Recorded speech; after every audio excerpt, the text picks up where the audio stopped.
Across the ring, my name is William Mayhem Michaels. This is the scientist, Carl Schuckfer, and today we're here with Ethan Matthews. Welcome to our show.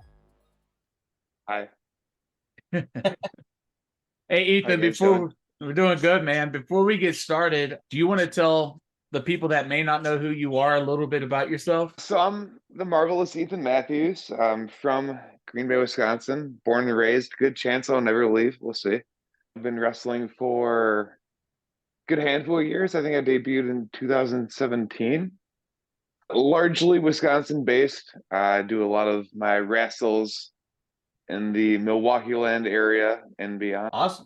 Yeah. So obviously you're a wrestler, but typically before you're a wrestler, you get introduced to wrestling, right? So how did you first get introduced to wrestling and become a fan of it?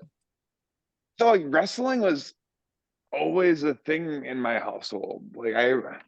Some of my youngest memories are with my cousin Ryan, getting my hair cut by his mother and having a Hulk Hogan, old school Hulk Hogan figure that didn't move at all. Playing in a high chair with wrestling figures. I remember again, my cousin Ryan, having a cage set up that was a chicken wire cage, that old school setup. Yeah. So yeah, I think it was just always a thing that was around. It was always that thing. I had older brothers, I had older cousins. Yeah, that's similar for me. I got introduced to wrestling through my cousin who was a little older than me, and it was kind of because he got introduced when he was a kid. As soon as I was kind of around, it was okay. So I kind of had the same thing, and it's kind of weird, thinking well, wrestling's always been there, but there's not necessarily an origin story to it. It's just always been a part of life. But that's pretty. It's always been there, and it will always be there. So, wrestling's always around and all that kind of stuff. How did you go from I like wrestling, I watch wrestling to I want to be a wrestler? So oddly enough, that voyage took not watching wrestling for a very long time. I was an adolescent, I'd say, when just kind of fell out of favor, became more interested in guitars and girls, and stopped watching wrestling. Probably would have been, let's say 2004, maybe 2006. So there's so much stuff that I fucking missed. I missed so much. Oh my God. And then I was maybe, let's see, 24, 25, and I was working with a guy that would do stagehand work. Anytime that WWE would come through town, and anytime that the big concerts would come through town. And it's we would get talking about, Attitude Era, WWF, WCW, and say, oh, dude, you gotta give it a chance. You gotta give it a chance. You gotta watch Raw. It's so good, man. You're gonna, Roman Reigns is so great. You gotta watch this. All right, fine. So I tuned in one night on the Hulu. Big shout out to the Hulu. They give you guys money for that, right? That's how that works. We can try. All right. Well, and making the effort, brother, making the effort. But I watched one episode of Raw, and I was like, all right. Kind of came into sync with some of the characters, and then I tuned in the next week. And this would have been the SummerSlam build in 2015. So I watch John Cena versus Seth Rollins, the match where John Cena gets his nose broken. Oh, yeah. So holy fuck, dude. Holy fuck. Okay. Yeah, oh my God. I would have stopped watching wrestling right around the come up of Big Match John, where they turned John Cena into Super Cena. Would have been around the time that I stopped watching, I want to say. Yeah. I kind of quit watching WWE around that time, but I picked up watching TNA and ROH. Oh, for sure. At that time. But yeah, man, I don't know. I like the Doctor of Thugonomics as opposed to Super Cena. That was just my own preference. But when you got into becoming a wrestler, right? Yeah. What kind of matches or stuff did you kind of look at when you wanted to create your character?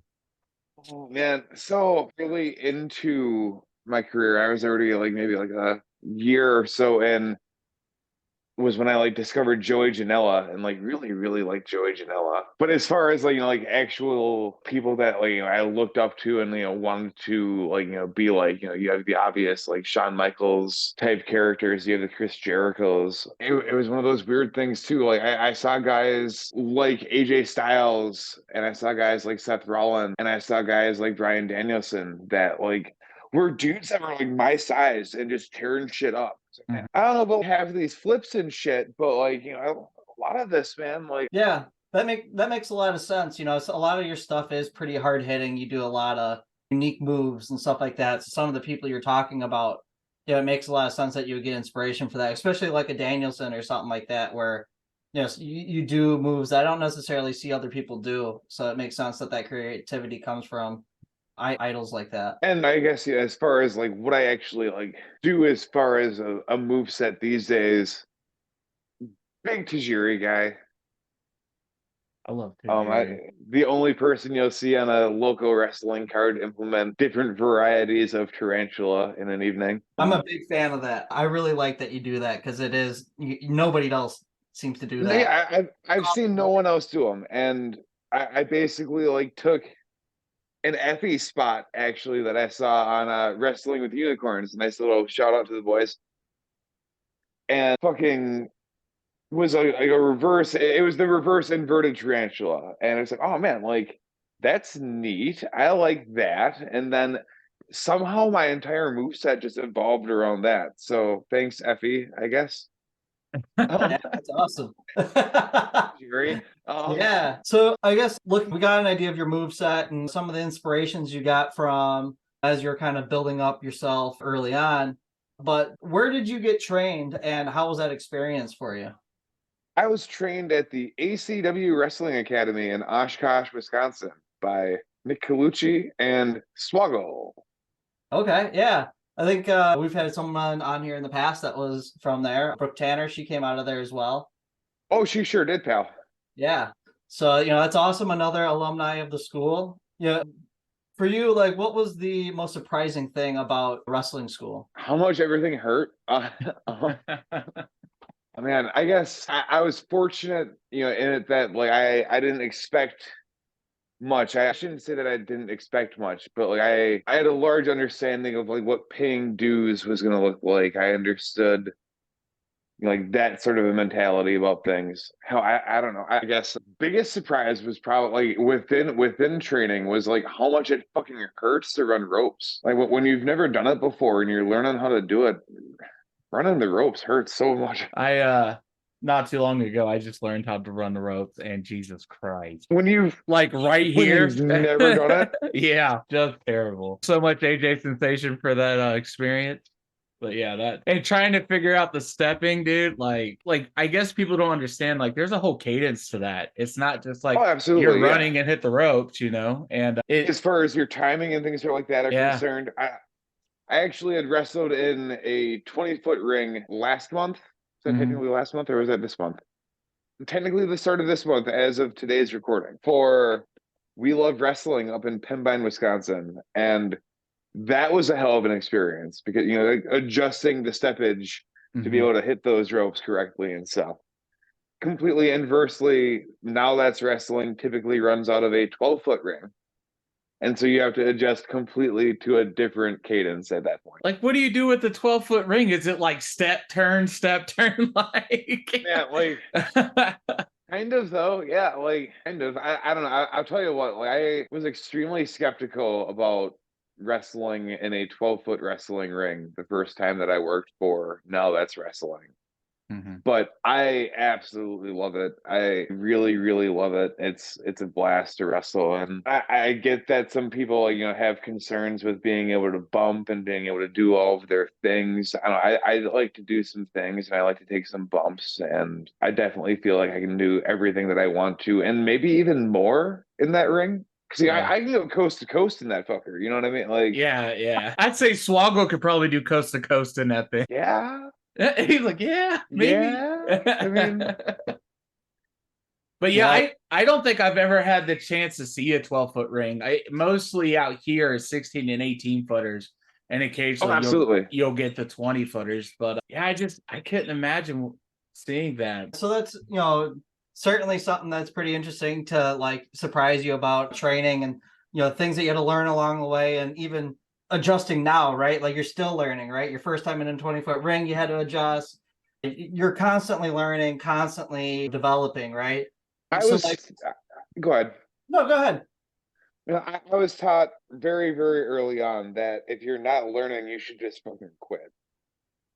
If you're not still learning match after match, month after month, year after year, get the fuck out, because there's always something else to be taken away from a different experience. Yeah. So, okay, so that's perfect. So when it comes to your methodology for continuing to improve, is it mostly like reviewing matches that you've been in, or do you watch other people wrestle either on TV or at shows? Like what kind of stuff do you tend to do to try to continue to improve yourself?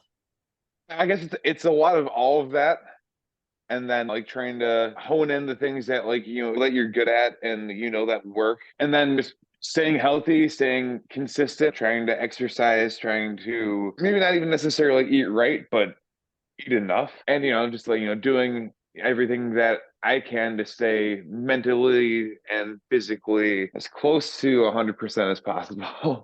Right, right. So for you, like, is there people like right now that you like you mentioned to Jerry as somebody that you pull from pretty frequently, but are there people that currently are either mentors for you or people that you're like, I need to watch more of this person's work because it's something a direction you're trying to go in? Well, I mean, as far as like mentors are concerned, although he's the same age as me, someone that's like really helped me out along the way has been Brock Hall, and really like even like throughout everything, one of my trainers, Nick Colucci, has been great to me. Someone that I still like get to see out at the occasional show all the time. Dysfunction has been nothing but great to me. I guess I'm so blessed to have such a plethora of different people that I can put into that kind of a role, and so many people that have helped guide me along the way that it's so hard to even try to shortlist people, because I know that I'm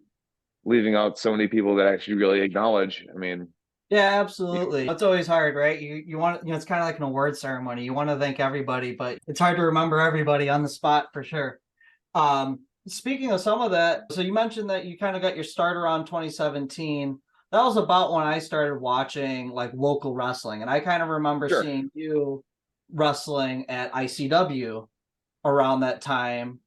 And in that time, I think you were like part of like a faction, and you had like a little group that you guys were all working together.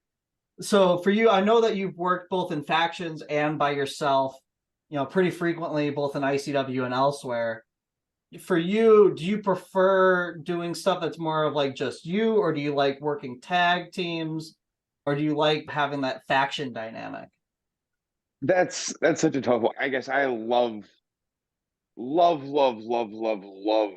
doing factions and being parts of factions and that whole team aspect. It's an unpopular opinion, but WWF Gang Wars, whatever fucking year that was the shit. It was awesome. Unpopular opinion, but oh my God, it was so good. I 100% So agree. good. And so I guess especially at ICW, I enjoy the faction dynamic because it usually involves you having multiple different positions on a card. And I like being able to add more than just wrestling to an event. I feel like I can add some value as a manager. I enjoy managing on the odd occasion that I get to do it. I enjoy being that faction support and doing the stand there and pose up while somebody's saying some words type gig. But at the same time, like when you're doing the singles stuff and the just specific tag stuff, you're able to tell a lot more interpersonal type stories and connect on a deeper level to an audience, I feel. So I mean, there's really great things about any of those dynamics. I think that it depends on the situation. As long as I'm involved in a compelling story, I'm happy, I guess. Yeah, and I can totally agree. I've always been a fan of factions myself because I feel like when you have a faction involved, there's stories inside the story sometimes. But I do feel like with the individual work, you're kind of telling your story. You know what I mean? As Oh, opposed to the absolutely. group. But with that said, looking forward the future for you, like I saw you in ICW in Milwaukee when I was up there before Kyle's wedding. And I mean, ICW is just insane. Like that, Oh not yeah. the crowd is absolutely nuts. And I want to say it reminds me of like old school Philadelphia ECW stuff. And not just ECW, but I mean, just like the crowd, how involved and how nuts and how like Yeah. I saw some like real genuine like heel like boos and stuff. Is that the type of stuff you try to target when you're wrestling? Are you trying to get like the real feeling out of people? I'm always trying to elicit an actual emotional response. Mm-hmm. 100%. And I feel like, I mean, ICW is one of the best crowds that I ever have had the privilege of working in front of wrestling in front of. I mean, it's a very, very passionate fan base. They know what they Mm-hmm. like, they know what they hate. Yeah, and you know, at first I thought ICW was just death matches until I got to go. I was at Insane Eight, and then I was at another show, but there's so much more to it. I mean, I've been to local indie shows in Texas, California, Colorado, and ICW is probably one of the loudest crowds that I've ever Absolutely. even been around. It's insane.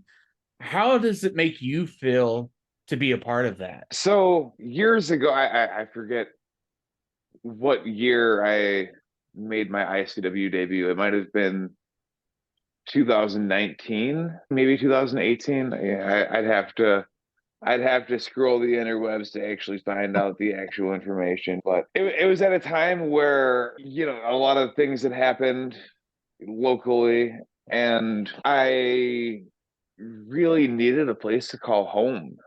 And I had met Dysfunction at a Mole Lake show. Well, I had met him before that, but we really like hit it off at this Mole Lake show. And we'll go off on our first tangent here of the evening and have a little story time. I'm helping tear down this ring with Coda Jacobs. Nice little name drop. We'll pick that one up off the floor. And, we're middle of a snowstorm. We're not even like going out of the trailer. It's like that snowy and like that slippery on the ramp of the trailer. And out of nowhere, like I look up and Dysfunction threw a snowball that hit me right in the right eye from, I don't know, like maybe like 50, 60 feet away. It was an impressive throw. It was like a good like 50 feet. Like totally like meant to throw it at me or in my direction. Didn't mean to clock me in the fucking eye with a goddamn snowball from 50 feet, but he sure fucking did, pal.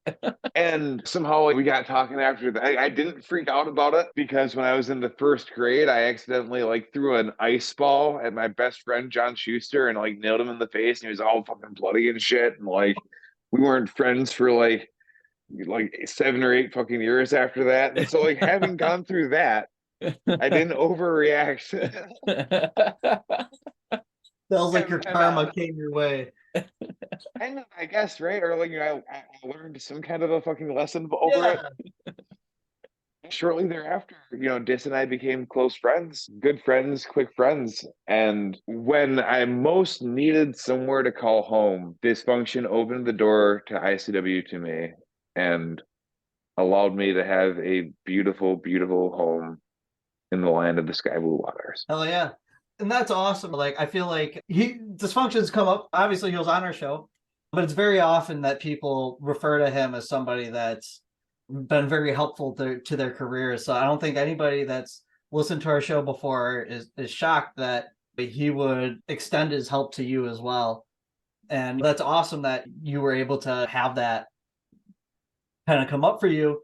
And really opportunities like that, I always thought that you really got a chance to develop a lot of really cool stuff while working there and having that opportunity. Oh, absolutely. I think that when I was forced to branch out and start coming down that way was really like when I was forced to grow and like grow in abundance for the first time.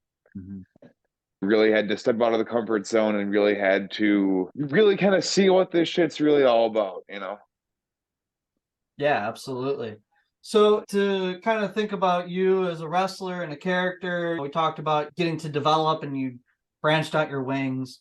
For people that maybe haven't seen you wrestle before, you're a fairly flamboyant wrestler, right? Like whether you're a good guy or a bad guy, you tend to try to pull from the crowd using that kind of stuff. You What got kind of charisma. Yeah, so what kind of like thought kind of went into that persona in terms of like your look and kind of the way you carry yourself? So it's a lot of Pauly Shore influence, I feel. I love Polly Shore. Actually, like just watched Son-in-Law on Thanksgiving. I freaking love that movie. It's one of my faves. Steven Tyler PJs. Inversely, interestingly Steven Tyler enough, like PJs. Steven Tyler PJs. there's Hungry probably man. enough Steven Tyler in there. There's probably enough Mick Jagger in there. As far as it's just that overall flamboyancy. Before I played roller derby in a previous life, and so largely like the idea there was it didn't matter if you won the game or not, you had to win the after bar. I feel like the Ethan Matthews character, at least for a good long time, was just Ethan, the roller derby player, or PK Panty Snatcher, as I was known, at the after bar. Like that was especially like around like the time of like luxurious ones doing the whole White Claw thing. Like that was like just prime like yeah party mode. And yeah, as far as yeah, like what that character actually has become now, I think yeah, I don't know. I think that I'm like I like to consider myself Bret Hart if you knew how to fucking party. You know, like that's kind of how I like to think of myself, I guess. Like, Yeah, so you mentioned that you used to do roller derby. So how did you end up getting into roller derby? oh man, so golly gee. When I was a youth for wrestling or after wrestling on whatever channel, I think it was on TNN, which later became Spike, they had Roller Jam. Yep. I remember Roller Jam. And I forget what I forget what wrestling program it was on in adjacent to, but I grew up in a hockey family. I learned how to ice skate when I was like fucking 4 years old. And again, adjacent to wrestling, we saw the roller jams. Oh my, this is great. It was so great. Oh man, if you're listening to this and you've never watched Roller Jam, throw it on the YouTubes. It's oh golly. Probably the best representation that roller derby ever had as far as television is concerned. Oh, I loved In the Roller mod, Jam. it was so good, Oh, it was. so good. Oh, Mark D'Amato, I'll tell you what, such a badass. Yeah, we watched it a lot. Actually, and I know what you're talking about because it was adjacent to wrestling. Like, and I want to say it was WCW. I want to say that, but I can't I remember don't think exactly. I think that it's either ECW or like WWE for like the shortest while. Maybe it was, yeah, maybe it was WWF, but I can't remember. But I remember watching it and watching wrestling. But the reason Right, same. Like it was a yeah, whole night and it was awesome. yeah, yeah, and it hasn't been like that for a long time. Did roller derby essentially help you out when you got into wrestling? I mean, as far as taking bumps? Well, so I grew up playing contact sports. I think that more than anything, it helped me out as far as knowing that I wasn't gonna get paid shit. Like, in roller derby for the athlete, like there is no money. There's no Yeah. and like that's one of the biggest travesties in the sport, in my opinion, is that unless you're an absolutely ridiculously high level skater doing like boot camps and shit like that, there's no money in the sport. Like I almost moved to Arizona. Oh, I almost moved to Arizona to like try to pursue the sport of roller derby. This would have been, I don't know, maybe like 2013, maybe that I was considering this. I don't even know. And there's just no fucking money to be made at all. Like none, zero money to be made. And like now here we are, 2023, and men's derby basically doesn't exist. Like there's like some opportunities for like dudes to play the sport, but like not like that. And so yeah, it really playing derby prepared me for paying dues in wrestling. That makes sense. That makes a lot of sense. So you said skating at a young age. You said contact sports. So I'm going to assume that was hockey and probably football, especially being in the Yeah, so Midwest. I played hockey until I was like maybe in like the fifth grade or so. I had a real bad habit of ducking my head and chasing the puck going into the fucking corners. And so I got banged up real bad, as a Yeah. little kid. And my parents said, maybe we cut the brakes on that a little bit there. Hey, That was very Midwestern. well, you got to throw it in there when it's there. Yeah. Sometimes the low hanging fruit is the Yes. sweetest, as they say. So, okay, so we've kind of gotten your background quite a bit, talking about things you've gotten to pull from, whether it's sports, being hockey or derby, some of your influences, whether it's wrestlers or in pop culture, influencing your wrestling and your persona. But let's take it more, talking a bit about your outlook on like wrestling a little bit. So, one thing with wrestling is that oftentimes when people that are a big fan of wrestling, it can go really negative. Like, I wish it wasn't this, or I wish people didn't do that. But instead of going that direction, I think the thing that we'd really like to know is, like, to you, what is the best thing about wrestling? Oh man, I think that the best thing about wrestling is that it can be whatever you want it to be. There's just so many opportunities to just do whatever you want on that canvas. And I feel as long as you're passionate about it and as long as you put everything that you have in that moment into it, it has the potential to seriously affect people. Like there's serious life-changing, earth-shattering moments that have happened in people's lives because of wrestling.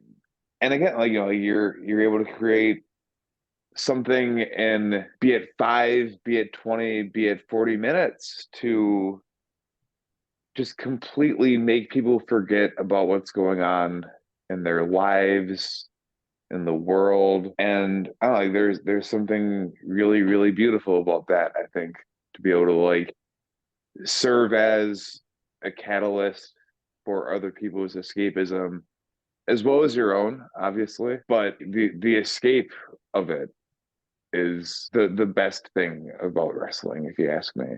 It's a beautiful way to completely forget about everything else that's going on in the world. Absolutely. And with that said, the question I have for you is, you always hear arguments pro wrestling versus sports entertaining. It's sports entertainer, right? Obviously, there's a lot of entertainment when it comes to pro wrestling. What do you prefer, pro wrestling or sports entertainer? Golly gee. Let me hold on a second. That's dropping it. Oh.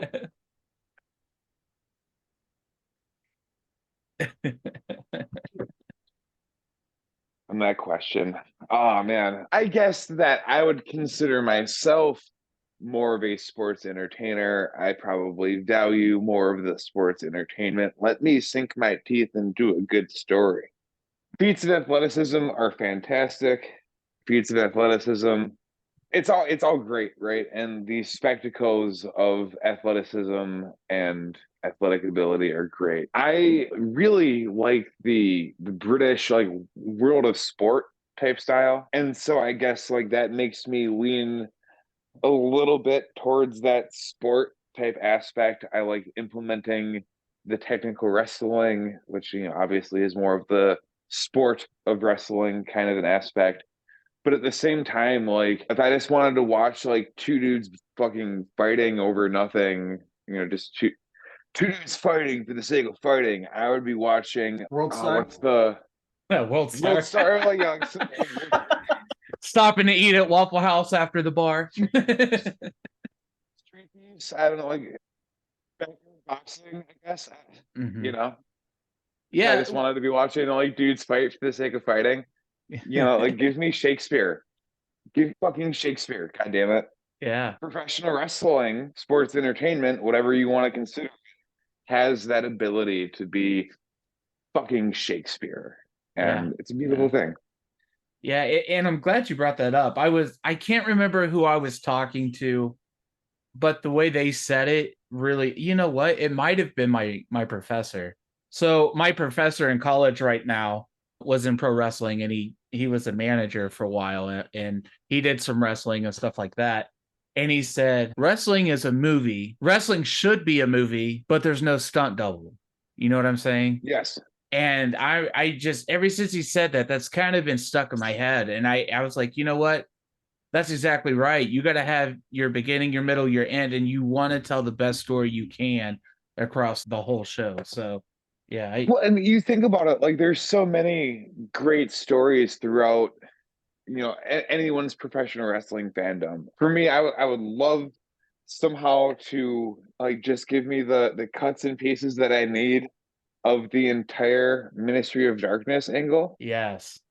Like just give me all of that. Let me like I don't know like when you're supposed I tried to do this like not too long ago. I was dating a woman that didn't necessarily care for the art of wrestling and wasn't necessarily down to just sit on the couch and veg 1998 WWE Raw with me. Tough break. Yes, that's a lot to ask for.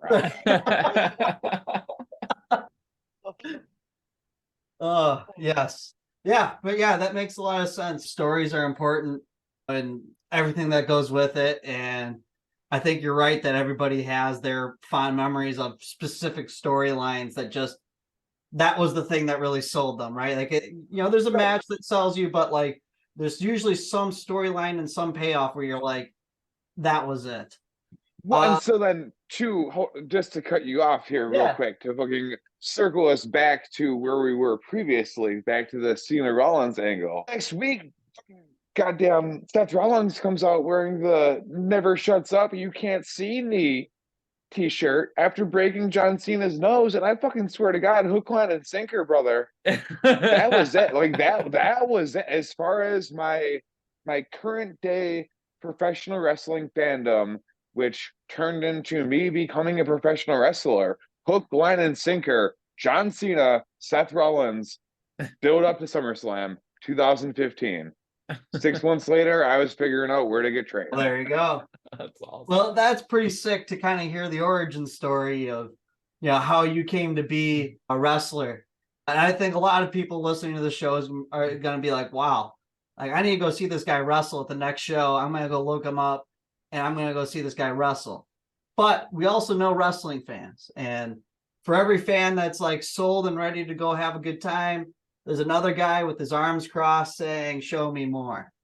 Right? Before those fans that are listening, they're like, look, I need you to give me more before I'm really convinced that I need to see this guy wrestle. What is your pitch to fans to why someone should go see you at a show and watch you wrestle? My biggest aim has always been to be memorable. As far as the elevator pitch is concerned, again, I'm Bret Hart if you knew how to fucking party. I am the excellence of intoxication. And I believe that I can create and elicit a certain feeling within an audience. I've been really fortunate to have wrestled some really, really great people in my day, and I've learned a thing or two about a thing or two. And I think that if you enjoy a sport type aspect of wrestling, I definitely offer a lot there. If you enjoy an entertainment based wrestler, I also offer a lot as far as that's concerned. I'll never say that I can do it all, but I certainly consider myself somebody that can hang with most of them. And again, like you're gonna remember an Ethan Matthews match. You're gonna remember, oh shit, like remember that time that guy like had that guy all stretched out and he slapped him in the belly and like he licked his hand like 5 times before he did it. Gross, right? Oh man, remember seeing that guy get waterboarded with the White Claw? Oh man, that was crazy, right? Yes. I love it. Well, with all that said, we're gonna go ahead and wrap it up. We've hit our time mark, so but yeah, already, bro. Already. But I do want to thank you, man, for coming on the show again. I appreciate you guys having me. This is always a blast. Like this is really, really like as far as like the whole grand scheme of everything, I'm blessed and thankful to be able to like do stuff like this and talk with you guys and just try to entertain people and again try to make people forget about how shitty the world is for Right. 10, 15, 30 minutes, whatever it might be. Well, guys, that's all we got for you today. Remember, you never know who will be across the ring.